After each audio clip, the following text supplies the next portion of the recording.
everyone, welcome to my channel. My name is Kiera, aka Kiera's Bookshelf, and for today's video I decided to do the reading 1-star reviews of my favorite reads challenge or video. I don't really know what this is, but it just looks like fun. I already have my books like written down that I'm gonna cover, and I'm really excited.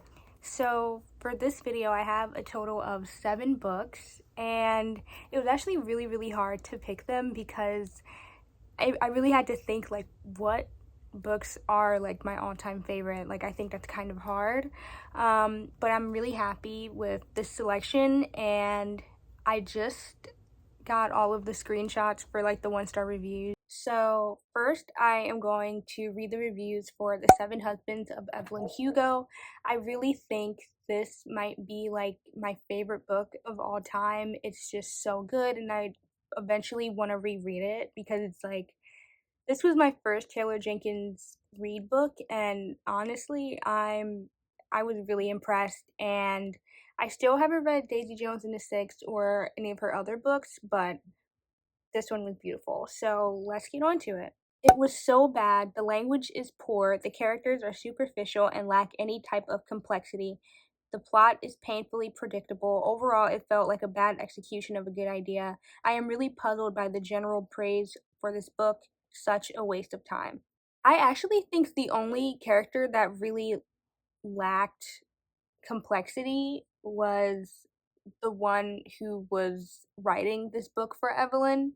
I don't remember her name right now because I haven't read this book in a really long time, but I feel like her character is the one that should have been at least introduced a little better in the beginning, because she's the one who's supposedly supposed to be writing everything for Evelyn for her to get her story out there.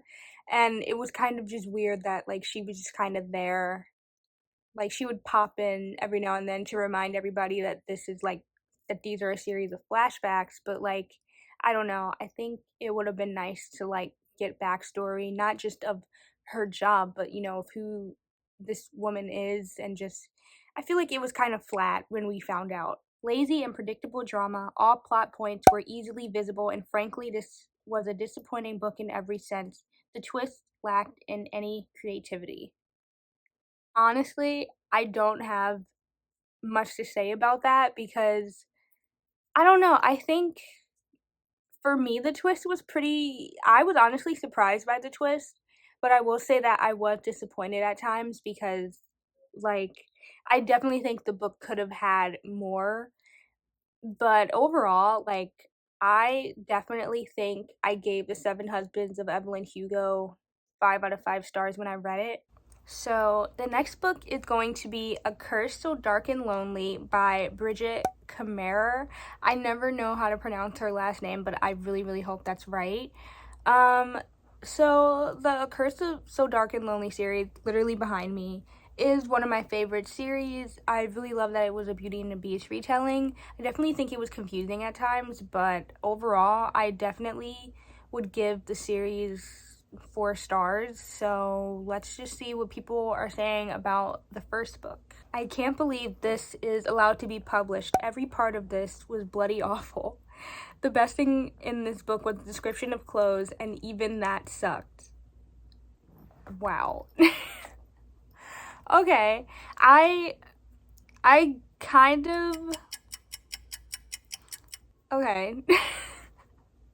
You know what, let's keep reading. The glaring plot holes and sappy, unrealistic dialogues made me cringe so bad, but my biggest problem is the sentence structure.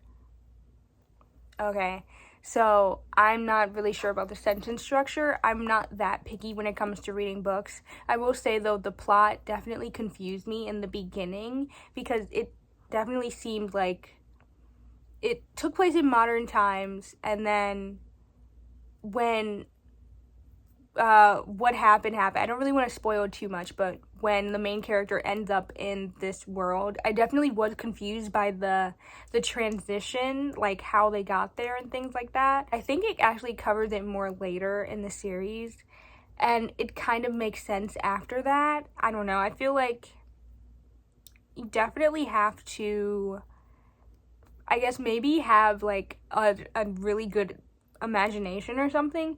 I also do think, though, there were like plot holes, definitely, but for me, I didn't think they were bad. I really wanted to like this, but this book really didn't do it for me at all. I will say the most interesting thing about the book was Gray's character and the rep for cerebral palsy, but everything else was very stock YA fantasy. The trope, not like other girls, was really rampant in this, and I found all the other characters and places in the story to feel like it could have been written in the early 2000s. I just really didn't like it, but I know many people do. So I definitely would agree that the most interesting part about this book is Gray's character and the main character having cerebral palsy. I would say the cerebral palsy because that's not really written about and in like books and stuff, so that is kind of like refreshing. But I'm not really sure. I'm not really sure why this person felt like this took place in the 2000s. I don't know. For me, I personally pictured at least 2020, and then when they got transported to Otherworld, I just pictured like the Beauty and the Beast world, and in my eyes, there wasn't really a timeline with that. But I don't know. I think this will definitely have to be like, I don't know. I don't really have an opinion really too much on this. I think it's actually kind of funny. These characters were so boring. Such one-dimensional characters in my opinion. I like the monster's POV the most. And the romance, what in the world was that? I never felt like the characters had any chemistry with each other, yet the MCs seemed to be in a poorly executed love triangle of some sort. Okay, I agree with that, but I will say I felt like the main character had more chemistry with the guard or whoever he was in the books compared to the prince. I definitely didn't like them together in the first book. I felt like, honestly, I didn't like them together at all, especially by the second book. I preferred her and the bodyguard Gray. Yeah, I definitely think yeah, it was really, really poorly executed because, like, you can tell who she wanted you to root for, but at the same time, like, the prince was so badly written, it was like you still had no choice but to root for the bodyguard. So I do get that. I think it could have definitely been written a little better. DNF'd at 50 pages. God, we get it. She's not your usual stupid girl that cares for dresses and makeup. Not like other idiotic girls. No dresses or anything girly for this strong woman. Okay, I will say it was kind of weird, like, very early on in the story, definitely you get the sense of, like, I'm not other girls type of trope in it, and I feel like it could have been done just with the cerebral palsy, and then it could have just been left alone, but, like, it was shown a lot through the main character's behavior, and it was actually really, really cringy at times, the way she was trying to, like, prove to everyone that she was, like, a fighter and she was tougher than, you know, whatever girls they brought to try to break the curse the first time. I definitely think it was kind of, like, trying really hard. So, yeah, I agree with that. Next, I am going to be talking about the Serpent and Dove series. Now, the Serpent and Dove series is so good to me. Like, I remember the first time I read it, I just completely fell in love with it. And it took me a while to get through it because I was still in school at the time. But it was really, really fun. I loved the witches aspect and, like, the witch hunter stuff. Like, it was all really, really cool. I really hope that these reviews aren't too mean. This is one of the most ridiculous books I've ever read this year, and it's only January. It has such an absurd setup for a plot, clumsy characterization, and the humor lands very poorly. I cringed every time the main character would loudly sing Big Titty Liddy. I did like the one sex scene, though.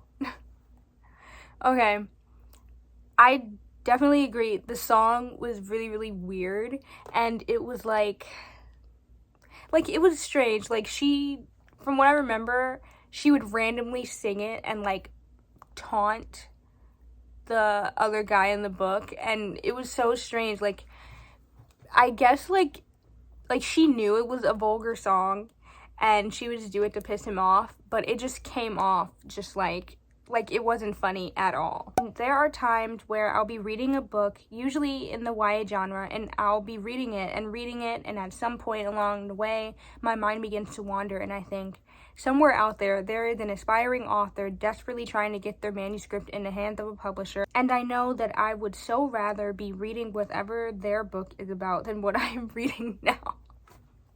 Okay, that's just mean. I don't even have, like, much to say about that because I definitely felt that way before, but, like, geez, I can't believe... I'm so sorry to this person who felt like it was that bad. So the next one is also kind of funny. I really like it. Don't mind me, I'm just over here building a pyre so I can toss serpent and dove into it and burn it. What an absolute load of poor world building, eye-rolling romance, and utter nonsense. This is Nina and Matthias from Six of Crows if you ordered them from Wish. Now, I don't know, I didn't read Six of Crows yet, so if any one of you have read Six of Crows and you agree, like, definitely let me know in the comments, but, like, is it really that bad? I don't know. That's really funny, though. Every once in a while, you select a silly, fun book, and it surprises you by being compulsively readable and emotionally affecting, transcending cliche, and developing unique and engrossing characters, and making you want to stay in that world a lot longer. This was not that book. Okay, I was definitely confused because I didn't know where that was going. I was like, this kind of doesn't sound bad, but okay, honestly, I don't think that was a horrible review. Next is The Cruel Prince by Holly Black. I love The Cruel Prince and The Wicked King, but I'm gonna be honest, I DNF'd The Queen of Nothing because, I don't know, like, I got really bored by it and things like that. Because The Cruel Prince is my favorite in the series, I'm only going to read the one-star reviews for that book, but I'm honestly, I'm just gonna say it, I'm having a lot of fun filming this video, and I definitely need to find more types of ideas for videos like these, because honestly, I just think I like sitting down and talking like this. I think it's a lot easier than vlogging. I want this book to come to life so I can punch it in the face. It is terrible. Oh my god. Okay, why is this so bad for you? Jeez, I'm definitely including that in my thumbnail because that is actually hilarious. Another one that's actually funny is should have stopped reading at the mention of his tail. And I will agree that the tail thing was really weird, and there were times where I honestly forgot he had a tail until it would randomly be mentioned again at like really random times in the story, and I would just be like, oh my gosh, no. Because when I pictured him, he didn't have a tail. And I tried, but it honestly just made me uncomfortable. So yeah, the tail thing, I get that. That's completely valid. I need to get this off my chest. This book felt like a draft. The writing, the characters, and the whole plot, world building, felt woefully incomplete and subpar. There were things that I could have sworn an editor would normally edit out or change. It feels like the perfect storm led to this somehow falling through the gaps and being published. Now, I definitely don't agree that it felt like a draft at all, but I will say the part where she talks about how, like, the world building felt incomplete, I will agree there definitely were times where, like, I really wanted to know more about the world in The Cruel Prince, especially because they were fae. I feel like there was so much that Holly Black could have did with it. And yeah, I definitely think we should have had more of, like, backstory on the land and the fae, and even a bit about the human world and, like, why they don't really mix well. Like, I think that would have definitely been better, but I don't know. I low-key hate my friend for telling me to read this book. This was ridiculous. I much more prefer SJM's take on fairies. Should I even bother with the second book? I heard a lot of reviews say it gets better, but like honestly, I don't even know the main character's name and I just finished the book. Okay, you not knowing the main character's name is actually very, very weird. Like, did you read the, like, you said you finished it, but how do you not know the main character's name? I don't know. That sounds really, really strange.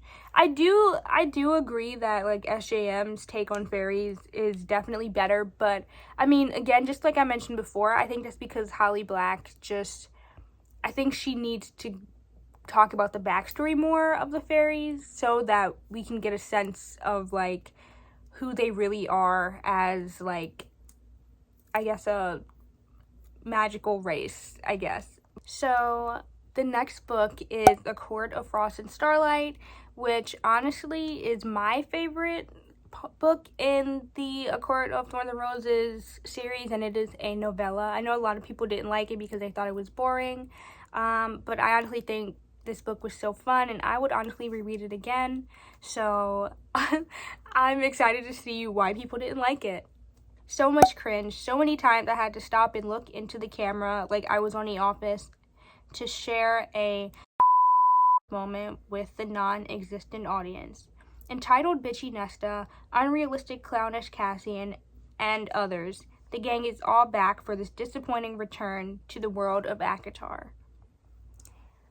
I definitely think it is her most boring book, but at the same time, me personally, I just thought it was a nice break from the 500, 600 page books she was pumping out in the middle of the series. Like, it was just nice to get this. I don't even remember, it had to be like 150 pages or a little more than that, but it was really, really nice to just like get this little book like as a little break from everything that happened.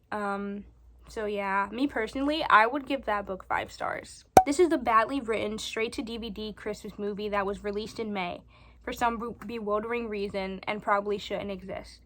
If you fancy watching a holiday episode of The Real Housewives of Bay Hills, then this book is the one for you. I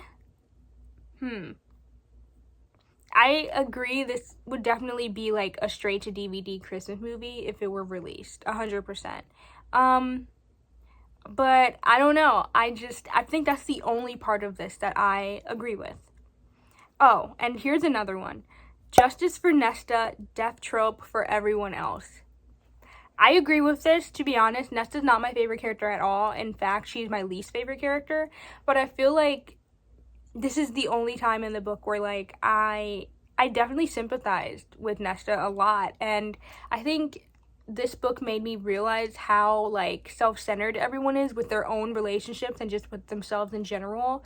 And it's like, I don't know, especially, like, Feyre, I feel like she's the worst sister on the planet. Like, she sucks so bad. So I definitely agree.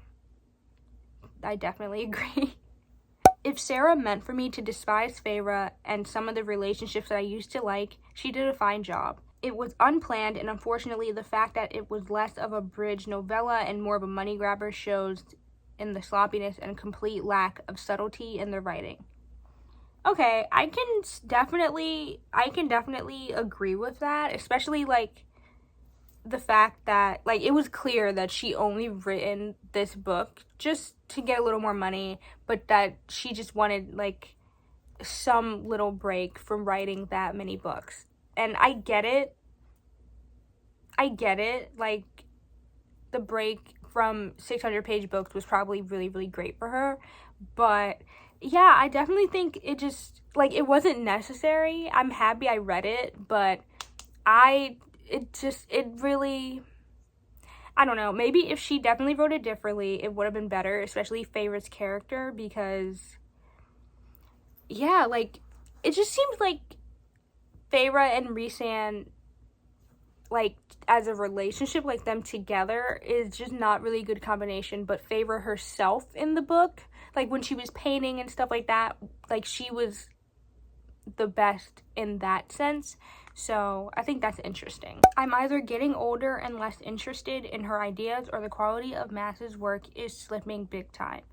I have so many complaints and criticisms about this book that I don't even know where to begin. Okay, I hate to say it, but I kind of agree with that, especially for the Crescent City series. I love the ACOTAR series. I thought it was perfect, and I didn't read Throne of Glass yet. I've heard Throne of Glass is her best work, which is interesting because that's like the first series she's written and got published, so that's interesting.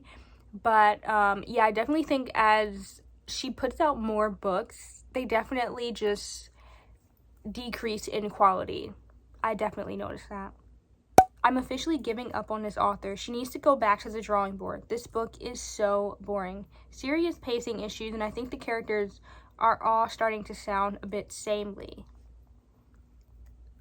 I hate to say it, but I definitely agree that because her books are always so big, they're always like 500 to 700 page books now, I definitely agree that after a while, there are certain patches and parts of the book that become extremely boring and hard to get through.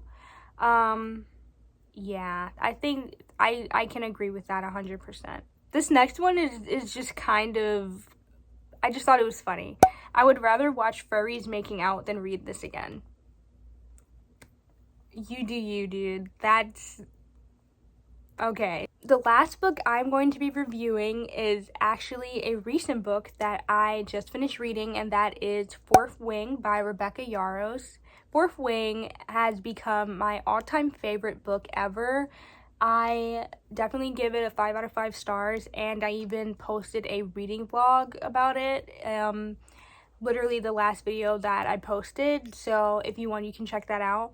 But I definitely am interested to see what people don't like about it. There's a valuable lesson to be learned here, and it's that when you see the entire Goodreads community read a 5-star of the same book, you run as fast as you can in the other direction. I especially enjoyed the mediocre writing, boring love story, and the this might as well happen plot, where an allegedly frail and weak character is at the same time overpowered and gets everything handed to her on a silver platter. 0 stars. So I definitely think the only part of Fourth Wing that I didn't like, hands down, is how weak and frail Rebecca Yarros just kept making Violet. Like, it was honestly really, really annoying. Like, it was like every couple pages, people would just talk about how weak she was, and it was really annoying. So I think that was really the only thing. This book is not for you if you do not like frail, small, short heroine lead who's obsessed with huge, big, broad male lead and who just can't shut up about it. Characters not acting their age and bickering like kids. Everyone just automatically loves, protects, and prioritizes the female lead. Egotistic, strong male romantic interests who are trying to act strong like they almost become the unknown side characters. No world building in a fantasy setting, no character depth, no chemistry between the main leads, expecting dragons to be of a more significant role of the plot, but you just have to keep waiting and waiting.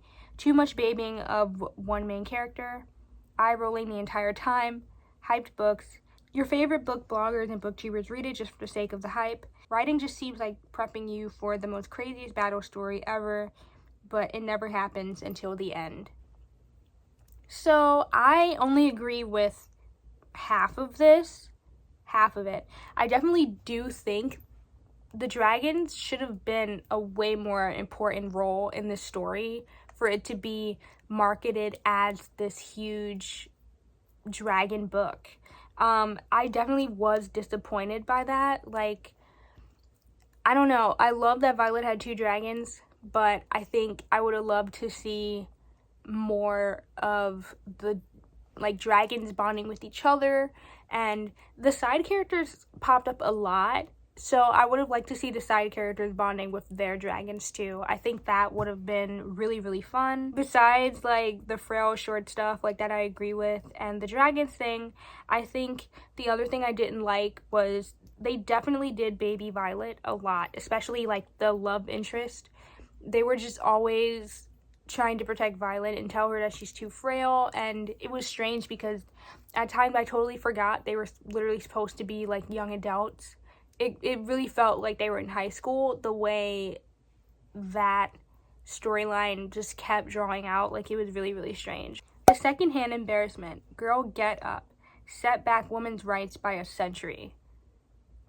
Okay, I get it, because, I mean, I think this would also, like, it could also work with what I just mentioned before about the author, just about the characters just always being described as, like, being weak and frail. I think that's so weird, because, like, no other, like, character, like, female character in the story was like that but Violet. So I don't know if she was trying to do, like, I don't know, like, the weak character works her way up and becomes strong and whatever, but it just didn't come off right at all. And if anything, came off, like, really annoying, and I want to say superficial, but I don't think that's the right word. But yeah, I don't know. DNF at 56%. This book was so juvenile, the love interest so mediocre, absolutely no chemistry, the plot is all over the place, and unnecessarily long. Violet was actually pretty interesting, then she started turning into I'm not like other girls. Also, Dane is a real piece of work. He's actually such a moron. I don't know why she still hasn't dropped him yet.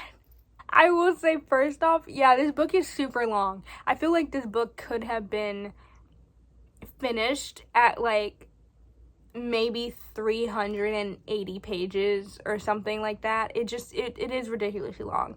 And,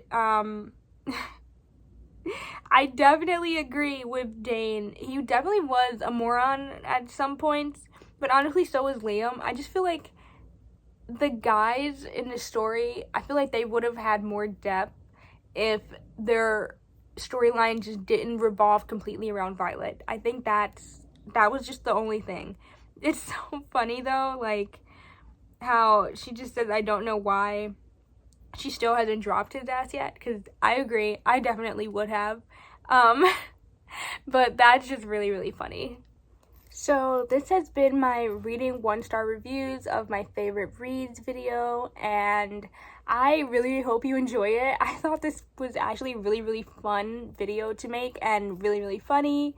I definitely think I read a lot of stuff that I agreed with and I didn't agree with, and I also read certain things that made me, I guess, like, rethink certain parts of the books. But overall, like, it was really, really fun. I would definitely do this again with, like, different books, because I will say, honestly, this was really, really hard, like, for me to pick which books I really, really wanted for this. But yeah, I had a lot of fun making it, and if you like this video, please like or subscribe, comment, leave a comment below if I've read a review that you thought was funny, or even a review you didn't agree with for, like, a book that you really, really liked. I love hearing everyone's opinions about stuff, and yeah, so thank you so much for watching, and this has been Kira's Bookshelf.